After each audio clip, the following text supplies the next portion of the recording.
Our children are living in the most intensely stimulating period in the history of the earth.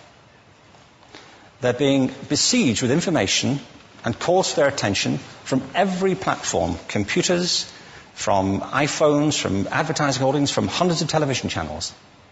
And we're penalising them now for getting distracted. From what? Boring stuff. At school, for the most part.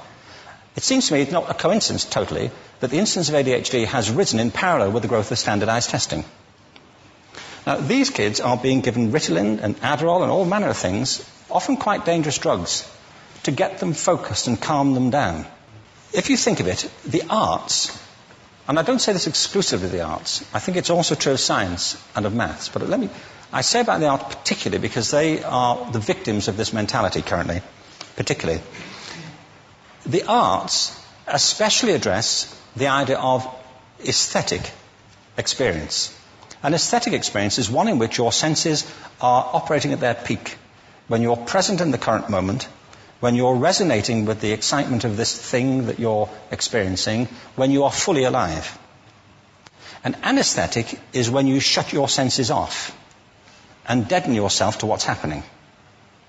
And a lot of these drugs are that. We're getting our children through education by anaesthetizing them. And I think we should be doing the exact opposite. We shouldn't be putting them asleep. We should be waking them up to what they have inside of themselves. But the model we have is this. I believe we have a system of education that is modelled on the interests of industrialism and in the image of it. I'll give you a couple of examples.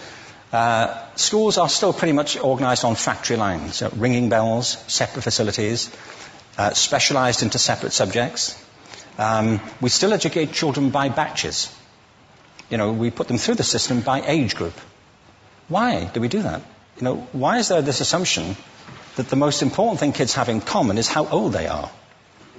It's like the most important thing about them is their date of manufacture. You know what I mean? Well, I know kids who are much better than other kids at the same age in different disciplines, or at different times of the day, or better in smaller groups than in large groups, or sometimes they want to be on their own. If you're interested in the model of learning, you don't start from this production line mentality.